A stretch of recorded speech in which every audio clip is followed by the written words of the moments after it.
जय हिंद दोस्तों। आज पूरे भारत में एएलपी 2024 के पेपर शुरू हो चुके हैं और हर जगह पर बच्चे बहुत अच्छे तरीके से पेपर अपना दे रहे हैं सेंटर पे।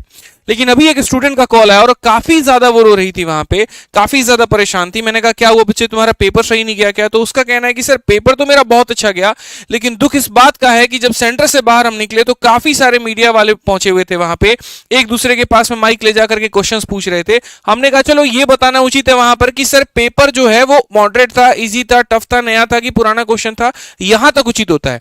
हद तो सर तब हो गई यहां पे जब सेकंड शिफ्ट में मेरी रूममेट का पेपर था और उसके बाद में वहां पर वो हूबहू वो सारे क्वेश्चन करके जा रही है जो फर्स्ट शिफ्ट वाले जो हमारे पेपर में पूछे गए थे। सर यूट्यूब पर सभी लोग एकदम हूबहू सारे क्वेश्चंस करवा दिए। और अब एक बात बताइए सर, क्या मेरे तैयारी में उसके तैयारी में कोई अंतर नहीं था? सर मैंने बहुत मेहनत की थी वहां पे और इस बात का मुझे अंदाजा है, एक दिन की मैंने छुट्टी नहीं ली, ना मैं दिवाली में घर गई, ना मैं छठ में घर गई, ना मैं कहीं पर भी कोई शादी बारात मैंने कोई अटेंड किया। और मुझे इस बात का दुख है कि यहाँ पर जो कैंडिडेट डिजर्व नहीं भी करते हैं वो मुझसे 4 से 5 सवाल वो आगे हो जाएंगे इस एनालिसिस के माध्यम से। क्योंकि ये रेलवे ऐसा भी नहीं है कि हर दूसरा पेपर ऐसा चेंज कर दे, ठीक है, कि पहले शिफ्ट से पूरा का पूरा अलग ही सवाल है। यही खेला मेरे भाई एसएससी के परीक्षाओं में भी हुआ था, यही खेल सेम वहां पर भी हो रहा था और गुहार करने के बाद में एसएससी को नोटिस लेकर के आनी पड़ी थी।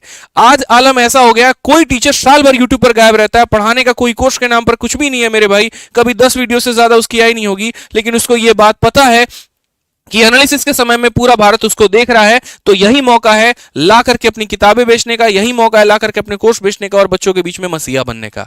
आप एक बात बताइए, मैं आपको एक छोटी सी चीज दिखाता हूं, ये हमारा नॉर्मलाइजेशन का फॉर्मूला है, ठीक है, ये रेलवे के नॉर्मलाइजेशन का फॉर्मूला है। इस नॉर्मलाइजेशन के फॉर्मूले में कहां पर ऐसा लिखा गया है कि फर्स्ट शिफ्ट वालों के चूंकि एनालिसिस के कारण नंबर कट जाएंगे तो हम जो है यहां पर उनको नंबर एक्स्ट्रा देंगे? कहीं पर भी ऐसा मेरे पूरे फॉर्मूले में जिक्र है तो बताइए।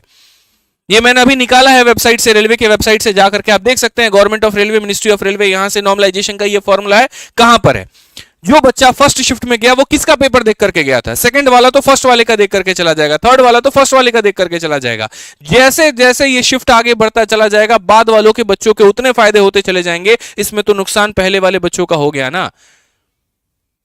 और कुछ बच्चे जो इस बात को लेकर के सोच रहे हैं अरे क्या फर्क पड़ता है, ये बोल रहे हैं तो बोलते रहने दो, क्या फर्क पड़ता है, हमारा पेपर तो बाद में, हम तो मलाई खा के चले जाएंगे। तो बाबू रुक जाओ, अभी तुम रेलवे की जो परीक्षाएं है ना, यहाँ पे एक बात समझ लो, ये पहला पेपर तो है नहीं। इस एएलपी के बाद में यहाँ पर आपका जो है आरपीएफएसआई का पेपर होगा, उसके बाद में जेई का पेपर होगा, उसके बाद में टेक्नीशियन का पेपर होगा, लगातार बैक टू बैक पेपर है। क्या आप इस बात की गारंटी देते हैं कि आपका हर बार में पेपर में लास्ट शिफ्ट ही आएगा? आप भी कभी पीड़ित हो सकते हैं, आपका पेपर भी कभी किसी एग्जाम में आकर के फर्स्ट शिफ्ट में हो सकता है। क्या पता आपकी साल भर की मेहनत का फायदा कोई और उठा करके लेके चला जाए।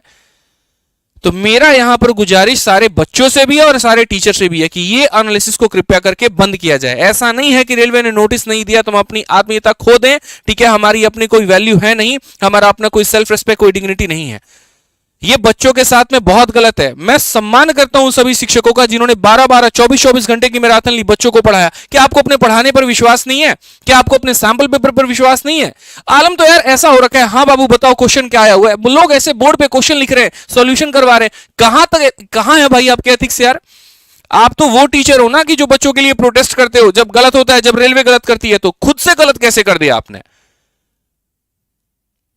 हम वो टीचर्स होते हैं जहां पर रेलवे परीक्षा में डिले कर दे तो ट्विटर कैंपेन करेंगे। हम वो टीचर्स होते हैं यहां पर जहां पर रेलवे की तरफ से कोई गलती हो जाए तो हम सड़क पर उतर करके चले आते हैं। और सबको अंदर से ये बात पता है, सबकी आत्मा इस बात को जानती है कि एनालिसिस बच्चों के साथ में गलत है, लेकिन उसके बाद भी व्यूज के चक्कर में, वीडियो के चक्कर में, चैनल चमकाने के चक्कर में, अपने आप को चमकाने के चक्कर में आकर के ये वीडियो करेंगे। अगर ये इतना सही था तो आप मुझे ये बताइए, अभी पूरे भारत में बच्चों ने लाठी खाई, आरओ एआरओ का प्रोटेस्ट हुआ। क्यों हुआ था आरओ एआरओ का प्रोटेस्ट? नहीं होना था। पढ़िए गूगल पे क्या लिखा हुआ है, one day one exam as being the rallying cry for these protesters. यहां पे आप देखोगे पूरे भारत में हर जगह बच्चे सिर्फ नो नॉर्मलाइजेशन, नहीं चाहिए दूसरा शिफ्ट, नहीं चाहिए हमको, नहीं चाहिए भैया पेपर। रेलवे में हो सकता है दूसरा शिफ्ट, रेलवे में ऐसा पॉसिबल ही नहीं है मेरे भाई कि एक ही शिफ्ट में सारे पेपर हो जाए, क्योंकि बच्चों की संख्या ज्यादा होती है। तो ऑफकोर्स यहां पर नॉर्मलाइजेशन होगा, लेकिन इसका मतलब ये तो नहीं कि हम अपने आत्मा के साथ में खेले, हम अपने एथिक्स के साथ में खेले, हम अपनी उसकी कोई वैल्यू ना रखे। एक तरफ प्यारे बच्चों करे, दूसरी तरफ पीछे जाकर के हाँ टीम को बोले सुन क्वेश्चन करा ले जल्दी से, यहां पर फायदा होने वाला है, यही मौका है चोट मारने का। कितने दिन की ये चमक रहने वाली है? 4 दिन, 5 दिन। लेकिन क्या आप उस बच्चे के साथ में सही कर रहे हैं? फिर तो आपकी मैराथन का फायदा ही नहीं है। फिर तो बच्चों को, सब टीचर्स को एक बात का शॉर्टकट समझ में आ जाएगा कि यार साल भर पढ़ाना बेकार है, एक काम करो, आकर के मसीहा बन जाओ उन सभी बच्चों के नजरों में, एनालिसिस करा करके हीरो बन जाओ। यहां पे सेंटर्स पर जाकर के माइक लेकर के चलो पूछ लिया कि पेपर का पैटर्न कैसा है, ताकि हाँ आइडिया लग जाए, नर्वसनेस थोड़ी डाउन हो जाए। लेकिन ये कहां का मतलब हो गया कि हु बहु क्वेश्चन 25 ला करके 20 क्वेश्चन ला करके मैथ के टाइप करवा करके सॉल्व करके दिखा रहे हैं। किसके पास में टीम नहीं है, किसके पास में लोग नहीं है? क्या मैं क्वेश्चन नहीं करवा सकता? पेपर के खत्म होने के 10 मिनट के बाद मैं 20 के 20 क्वेश्चन टाइप करवा के यहां करवा सकता हूं। लेकिन मेरी कोई सेल्फ रिस्पेक्ट है, मेरी एक डिग्निटी है, मैं साल भर बच्चों को पढ़ाता हूं, मुझे इस बात का पता है कि भैया मेरा पढ़ाया है, क्वेश्चन उससे बाहर नहीं आएगा, बस इस बात का। जब ये ऑनलाइन का जमाना नहीं होता था, क्या बच्चे तब नहीं पढ़ते थे? तब क्वेश्चन देने नहीं जाते थे वहां पे। और फिर बाद में हाय हल्ला तुम ही लोग आकर के रोगे, कट ऑफ चली गई ऊपर में, कैसा नहीं होना था, ऐसा नहीं होता। भाई रेलवे करे तो क्या करे? पेपर अगर बहुत उल्टा सीधा सेट कर देगा तो बोलोगे यार पता नहीं क्वेश्चन कहां से पूछ रहा है। सेम सेट कर देगा तो एनालिसिस के माध्यम से आप ऐसी तैसी कर दोगे उसकी आकर के तो। और मेरा जवाब इन बच्चों से भी है, यार तुम लोग सो कहां रहे हो ये बताओ। अगर कोई टीचर एनालिसिस कराना ना, उधेड़ दो उसको वहीं पे। याद रखना, तुमसे टीचर्स हैं, इस बात को बहुत अच्छे तरीके से ध्यान रखना। अगर आप लोग वहां बोलना शुरू कर दोगे ना, तो कोई टीचर की हिम्मत नहीं होगी कि अगर एनालिसिस करवा दे।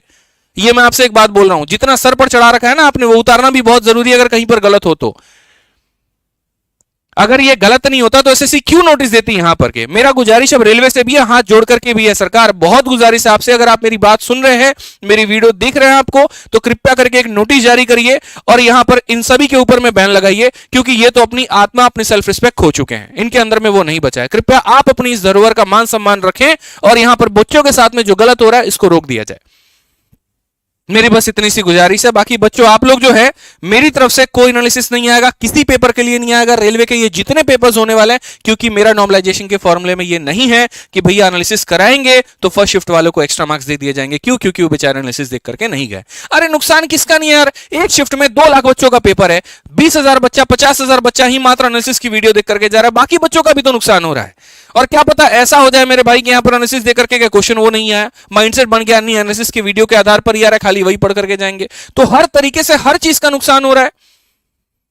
कृपया करके इस बात को संज्ञान में ले बच्चों आप लोग यहां पर, और जो भी एनालिसिस करा रहा है आप जा करके वहां कमेंट करें, बैन एनालिसिस करो वहां पे। अब कुछ टीचर एकदम मोटी चमड़ी के जो अपने आप को थित्तर मान चुके हैं भैया ना, तो वहां पर कोई इलाज नहीं है भाई, फिर उनको करने दो जो उनको करना है। और रही बात कोर्ट जाने की, केस करने की, ये सब करने की, तो भाई मैं ये बिल्कुल भी नहीं करने वाला हूं, मैं आपको ये बात बता रहा हूं। मुझे लगता है मेरे पढ़ाने पर मेरा भरोसा है और मेरे पढ़ाने के बाहर एक भी क्वेश्चन नहीं आएगा तो मैं बच्चों के साथ में बेईमानी नहीं करूंगा। सिंपल सी बात है, हम साल भर जो पढ़ाते हैं उसके दम पर जीते हैं, बस वही मेरे लिए काफी है।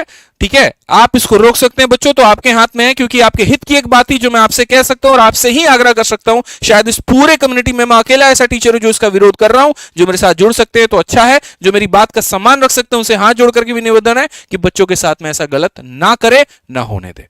बस मेरा इतना ही कहना है, बाकी इस पेपर लीक को रोका जाए। धन्यवाद।